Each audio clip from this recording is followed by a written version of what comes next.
para sa ganun po ay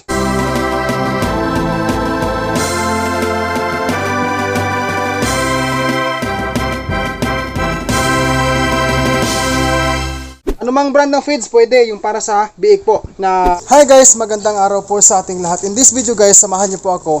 Bibili po ako ngayon guys in advance po ng Superstar po Erlewin Immunobooster Feeds for my piglets po. Kasi guys, today po ay 4 days old na po sila since birth. Kailangan ko pong ihanda guys ang feeds. Kasi po, mahirap mawala ng stock dahil marami pong mga backyard hog raiser dito sa amin na bumibili po ng Erlewin Immunobooster Feeds. So, pupuntahan natin guys si Soki ko sa feeds, no? Dito tayo ngayon sa 5M's Agri-Vet Supply. Ayan guys, oh. King's Vita Plus Animal Feed Supplement. Boss, masunod na boss ha? Okay. Ayan guys, oh. Ito po ang aking ipapakain sa mga biik ko na bagong silang na 4 days old ngayon. Pero bukas pa ako guys magsimulang magpapakain ng ganitong feeds, no? Okay? So bukas kasi magiging ano sila 5 days old since birth. Nagpa-reserve po ako dito ng 10 packs. Kasi ang isa nito is 1 kilo. Tama ba sir? 1 kilo laman nito eh. So ang presyo nito ay 105 po each, no? So kukuha tayo ng 10 pack. Then bibili din po ako guys ng ano, isang sakong grower for my fatteners po. Sir, masulog ko dito sir ha. Papasok mo ako dito. Ayan guys oh. Yan. Grower. Ito lang gamit ko guys oh. Wala kang premium no? Okay, so Vita lang gamitin natin. Ayan, babayaran natin. Okay. So magkano lahat sir? 2890. 2890. 10 Erlewin at isang grower. Yan, bayad tayo guys ha.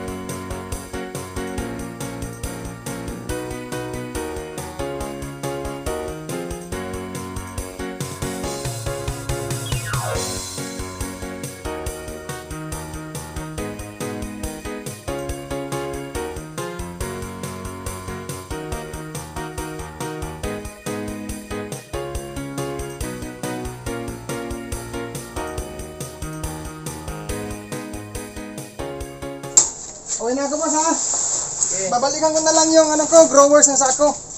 Yan guys, uwi na po sa dudong guys. Hello, good morning.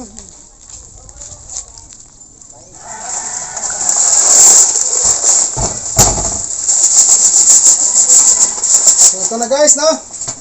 I-arrange ko po dito guys ang mga feeds na ito. Kasi guys, ang lugar ko dito ay minsan po out of stock ito, kaya binuo ko na guys, ginawa ko ng 10 pack din.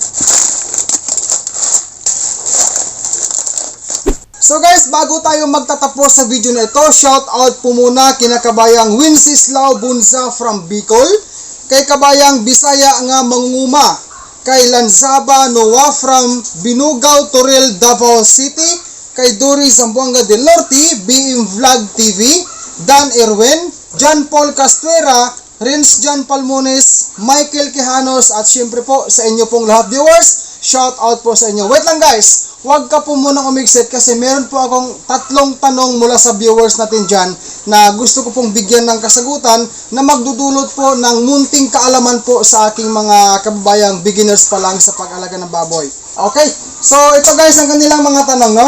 Ang unang tanong po mula kay kabayang Maria Ivan. Kuya Dong, bakit po ang baboy ko na-injikan na ng antibiotic kasi nagtamping? Pero ang kinain niya, mga putik, ayaw ng feeds. Ang iyo po bang baboy bossing ay nasa lupa lamang nakatira or nakatali lamang, or kung may kulungan ba siya, hindi po ba simentado? Kasi po, kung ang atin pong baboy ay nakatira lamang sa lupa na hindi po simentado, ay ugali po talaga yan sa baboy na bubutasan nila ang lupa kasi po naghanap yan ng pwedeng kainin katulad ng mga earthworms, no? Mga ganyan, kung ano-ano pa. Suggestion ko po, try mong pagutuman ang baboy mo, baka sakaling busog lang yan sa feeds o naumay sa feeds.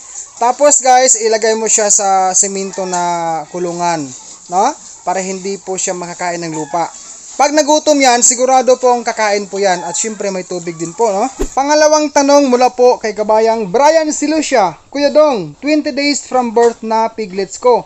Di pa gaanong kumakain ng feeds. Ano dapat gawin? Puntahan natin guys ang akin pong biniling Early Win Immune Booster Feeds. Ayan guys, oh. So, ang pinaka-direct to the point po na gawin, kuha ka ng dry feeds, basain mo sa tubig. Pag yan ay basa na, ipahid mo dito guys sa, dito banda guys, oh.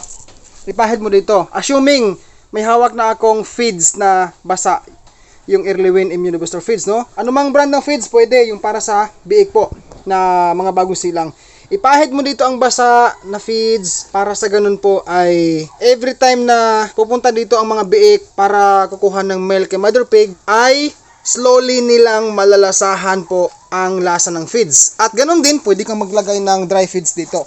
Kung meron kang auto feeder dyan, pwede, mas maganda. Ganyan po ang gagawin natin. Ang pangatlong tanong mula po kay kabayang Efrin Abihero, Dong, sa paglutas ng biik, anong ipakain na feeds? Tapos, ilang araw ang unang feeds? Tapos, ano ang susunod na feeds ang ipapakain uli hanggang magbinta na sa baboy? Salamat po at God bless. Ayan, ito po ay feeding guide. Nandyan po, viewers, ang feeding guide po. Ang link ng feeding guide dyan sa description akin pong nilagay. After walay sa biik po, simulan mo ang pre-starter feeds sa dami na kalahating kilo hanggang 700 grams po per head per day. So, para po sa kumpletong detalye po sa feeding guide para sa fatteners at ganun din po ang feeding guide para sa ating pong baboy inahin, nandyan po, viewers, sa description akin pong nilagay.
So guys, hanggang dito na lang po tayo sa ating video na ito. Sa mga hindi pa ho dyan nag-subscribe, subscribe ko na po and hit the bell ring for more uploads. God bless po sa ating lahat.